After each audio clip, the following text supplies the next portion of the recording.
കമ്മീഷന്റെ അശാസ്ത്രീയ പരിഷ്കരണങ്ങൾ സുപ്രീം കോടതി ഇടപെടുവാനുള്ള സാധ്യതകൾ കാണുകയാണ്. ബീഹാർ തെരഞ്ഞെടുപ്പ് മുന്നിൽ കണ്ടുകൊണ്ടാണ് തിരഞ്ഞെടുപ്പ് കമ്മീഷൻ വോട്ടർ പട്ടികയിൽ അശാസ്ത്രീയമായ ഇടപെടൽ നടത്തിയത്. ഇതിനെതിരെ കോൺഗ്രസ് അടക്കമുള്ള ഇന്ത്യ സഖ്യത്തിലെ പാർട്ടികൾ പ്രതിഷേധം ഏർപ്പെടുത്തിയിരുന്നു. എങ്കിലും തിരഞ്ഞെടുപ്പ് കമ്മീഷൻ തീരുമാനവുമായി മുന്നോട്ട് പോവുകയായിരുന്നു. ഇതോടെയാണ് അവസാനത്തെ ആശ്രയമായ സുപ്രീം കോടതിയിലേക്ക് രാഷ്ട്രീയ പാർട്ടികൾ പോകുന്നത്. പാർട്ടികൾക്ക് പുറമെ ചില സംഘടനകളും കോടതിയെ സമീപിക്കുകയാണ്. കോടതി ഇടപെടൽ ഉണ്ടാകുന്നതിന് മുൻപ് തന്നെ പരിഷ്കരണങ്ങൾ പൂർത്തിയാക്കുവാനാണ് കമ്മീഷൻ ലക്ഷ്യം വെക്കുന്നത്. എങ്കിലും നീക്കം തടയേണ്ടത് പ്രതിപക്ഷ പാർട്ടികളുടെ ആവശ്യമാണ്. കാരണം അടുത്ത വർഷം തെരഞ്ഞെടുപ്പ് നടക്കാനിരിക്കുന്ന കേരളം അടക്കമുള്ള സംസ്ഥാനങ്ങളിലും സമാന ഇടപെടൽ തെരഞ്ഞെടുപ്പ് കമ്മീഷനിൽ നിന്നും ഉണ്ടാകും. ഏറെ പിന്നോക്കം നിൽക്കുന്ന ബംഗാളിൽ അടക്കം ഈ തീരുമാനം വോട്ടർമാരെ ബാധിച്ചിരിക്കും. തെരഞ്ഞെടുപ്പ് കമ്മീഷന്റെ ഈ കൈകടത്തലിനെതിരെ ബംഗാൾ മുഖ്യമന്ത്രി മമതാ ബാനർജി രംഗത്ത് വന്നിരുന്നു. ഉത്തരവ് കീറി കടലിൽ എറിഞ്ഞുവെന്നും കമ്മീഷന്റെ തീരുമാനങ്ങൾ ബംഗാളിൽ നടപ്പിലാകില്ല എന്നുമായിരുന്നു മമതയുടെ പ്രതികരണം. എന്നാൽ അങ്ങനെ നടപ്പിലാകാതെ ഇരിക്കണമെങ്കിൽ സുപ്രീം കോടതിയിൽ നിന്നുമുള്ള കനിവ് ആവശ്യമാണ്. 2003 മുതൽ രജിസ്റ്റർ ചെയ്ത ദശലക്ഷക്കണക്കിന് വോട്ടർമാരെയാണ് തീരുമാനം പ്രതികൂലമായി ബാധിച്ചിരിക്കുന്നത്. 2003 മുൻപ് എൻറോൾ ചെയ്തവർക്കും അവരുടെ എൻറോൾമെന്റ് തെളിവുകൾ ഹാജരാക്കേണ്ടി വരും.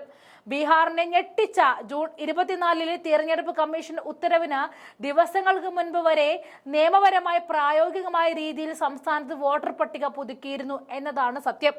ബീഹാർ ചീഫ് ഇലക്ടറൽ ഓഫീസറുടെ ഇലക്ട്രോണിക് രേഖകളെ ഉദ്ധരിച്ചുകൊണ്ട് ബീഹാർ സംസ്ഥാന തെരഞ്ഞെടുപ്പ് സംവിധാനം 2024 ജൂണിനും 2025 ജനുവരിക്കും ഇടയിൽ സ്പെഷ്യൽ സമ്മറി റിവിഷൻ 2025 പൂർത്തിയാക്കിയിരുന്നു.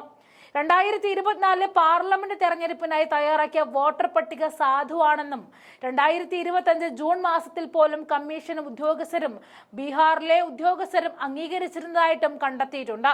ഇക്കാര്യങ്ങളെല്ലാം തന്നെ സുപ്രീം കോടതിയുടെ ശ്രദ്ധയിൽപ്പെടുത്തുവാനാണ് പാർട്ടികൾ ശ്രമിക്കുന്നത്. 2003 വരെ രജിസ്റ്റർ ചെയ്ത വോട്ടർമാർ ആ വർഷത്തെ വോട്ടർ പട്ടികയിൽ ഉണ്ടെന്നതിന് തെളിവ് നൽകേണ്ടതുണ്ട്. 2003 വോട്ടർ പട്ടികയിൽ ഇല്ലാത്ത 40 വയസ്സിന് മുകളിലുള്ള വോട്ടർമാർ അവരുടെ പൗരത്വം, തിരിച്ചറിയൽ, താമസ സ്ഥലം എന്നിവയുടെ രേഖകൾ ഹാജരാക്കേണ്ടതുണ്ട് എന്നാണ് കമ്മീഷൻ പറയുന്നത്.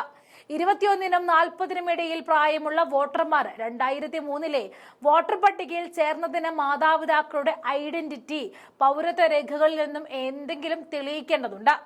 2004 ശേഷം ജനിച്ച 21 വയസ്സിന് താഴെയുള്ള വോട്ടർമാർ 2003 വോട്ടർ പട്ടികയിൽ വോട്ടർമാരെ ചേർന്നതിന് മാതാപിതാക്കളുടെ തെളിവ് കാണിക്കുകയോ അല്ലെങ്കിൽ അവരുടെ ഐഡന്റിറ്റിയും പൗരത്വവും തെളിയിക്കുകയോ ചെയ്യണം. കൂടാതെ അവരുടെ മാതാപിതാക്കളുടെ പൗരത്വത്തിനും ഐഡന്റിറ്റിക്കും രേഖകൾ സമർപ്പിക്കണമെന്നും കമ്മീഷൻ പറയുന്നുണ്ട്.